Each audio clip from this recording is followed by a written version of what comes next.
हाँ जी, atmospheric refraction.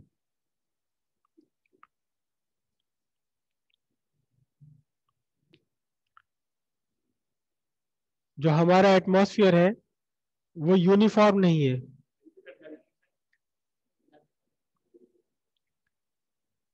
ये अर्थ है और अर्थ के ऊपर एटमॉस्फेयर, लेकिन ये एटमॉस्फेयर एक यूनिफॉर्म नहीं है।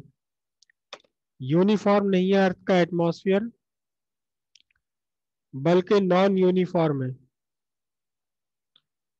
लेयर्स में बटा हुआ है, बहुत सारी डिफरेंट लेयर्स में बना हुआ है। जो लेयर अर्थ के बिल्कुल नजदीक है ये मोस्ट डेंस है, सबसे ज्यादा डेंस है। और जो लेयर इसके ऊपर आई, ये वाली लेयर, ये थोड़ी लेसर डेंस है। इसके ऊपर की जो लेयर है, ये लेयर, इसकी डेंसिटी और कम है, इसकी डेंस कम है। ये डेंसिटी तो मैं नहीं कह सकता, डेंस। सबसे ऊपर की लेयर है, इसकी डेंसिटी ये और भी कम डेंसर है, ये और भी कम डेंसर है। तो सबसे नीचे सबसे डेंस और कम डेंस और कम डेंस और कम डेंस, और ऊपर जाकर के तो बिल्कुल ही फ्री स्पेस हो जाता है।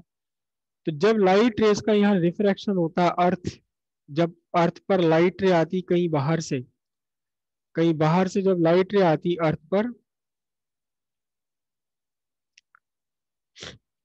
तो ये सीधे सीधे नहीं आ पाती, बल्कि थोड़ा सा अपने रास्ते से मुड़ती हुई आती है, अपने रास्ते थोड़ा सा मुड़ती हुई आती है।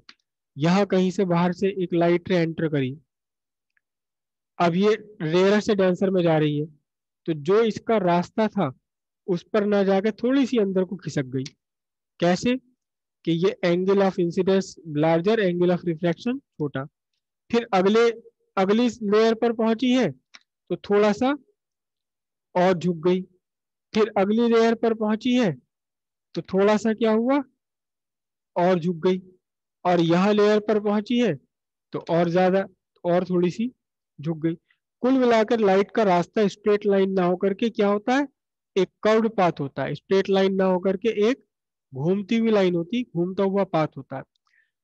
और साथ ही साथ एक और फिनोमिनन है कि refractive index of atmosphere is variable, लगातार बदलता रहता है, सेकंड्स में बदल जाता है, सेकंड में बदल जाता है। कि हवा की डेंसिटी, उसका टेम्परेचर और कई सारे फैक्टर्स हैं जिसके हिसाब से डिपेंड करता है, तो बदलता रहता है लगातार। इस बेंडिंग के कारण और लगातार बदलते रहने के कारण कई सारे फिनोमिनन आसमान में होते हैं, जिसमें सबसे पहला फिनोमिनन तो ये है कि सूरज आपको निकलने से थोड़ा सा पहले दिखाई देता है और छिपने के भी थोड़ा सा बाद तक दिखाई देता रहता है। जहां तक हमारी नजर जाती है, जहां आसमान और जमीन मिलते हुए दिखाई देते, इस लाइन को हम बोलते हॉरिजन। ये लाइन है जहां हमें आसमान और जमीन मिलते हुए दिखाई देते हैं। तो सन, सन अभी क्या है, सन अभी हॉरिजन के नीचे है, निकला नहीं है। लेकिन ये पूरा एटमॉस्फेयर यहाँ, ये पूरा एटमॉस्फेयर यहाँ, और एटमॉस्फेयर में से घूम करके, एटमॉस्फेयर में से लाइट चली और घूमते हुए कहाँ आ गई, हमारे पास आ गई है। हल्का सा घुमा होता है, इतना तो नहीं जितना मैंने बना दिया। तो फिर हमें, हमारा दिमाग बड़ा बेवकूफ है, इसे लगता है कि लाइट सीधी सामने से आ रही है। एक्चुअली उस टाइम सन नहीं दिखाई देता, उसकी इमेज दिखाई देती है, सूरज निकलने से ठीक पहले और सूरज डूबने के बाद में।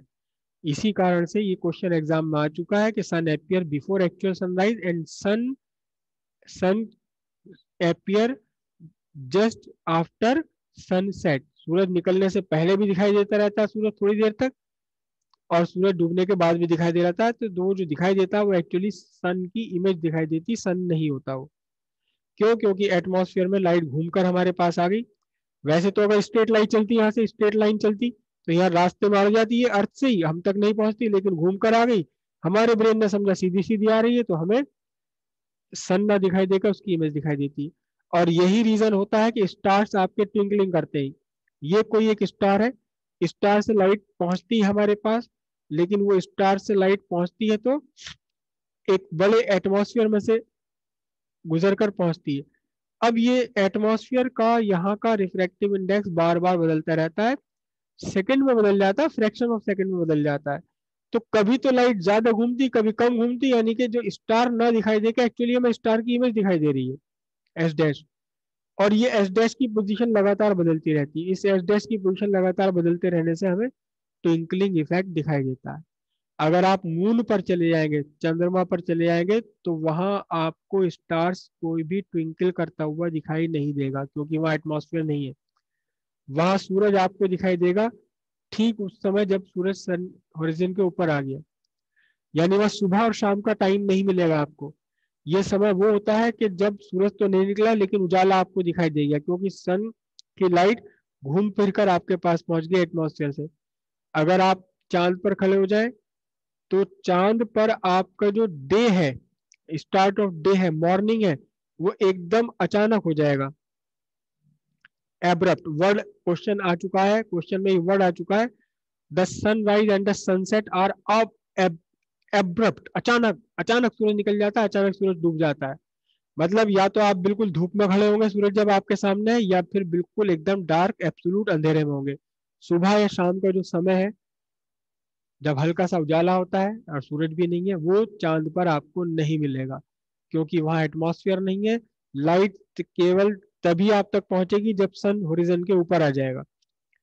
और साथ ही साथ स्टार्स वहां आपको ट्विंकलिंग करते हुए नहीं दिखाई देंगे, क्योंकि स्टार का ट्विंकलिंग के पीछे कॉज है एटमॉस्फेरिक रिफ्रैक्शन, रिफ्रैक्टिव इंडेक्स का लगातार बदलते रहना एटमॉस्फेयर का।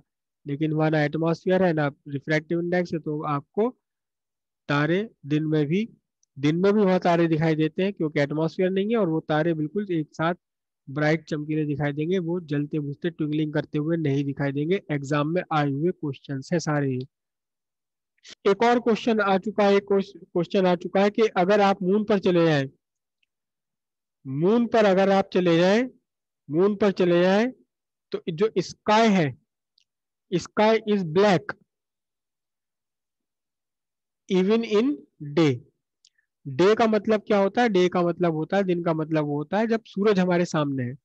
लेकिन वहां चांद पर सूरज सामने है, सूरज दिखाई देता रहेगा, लेकिन फिर भी आसमान काला।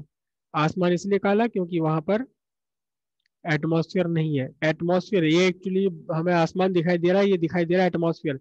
एटमॉस्फेयर से स्कैटरिंग हो रही है, स्कैटरिंग इस बार सिलेबस से निकल गई, लेकिन फिर भी समझ लो एटमॉस्फेरिक स्कैटरिंग से हमें आसमान दिखाई देता है नीला। लेकिन जब वहाँ आसमान है ही नहीं, तो सीधे सीधे दिखाई देगा, क्या दिखाई देगा?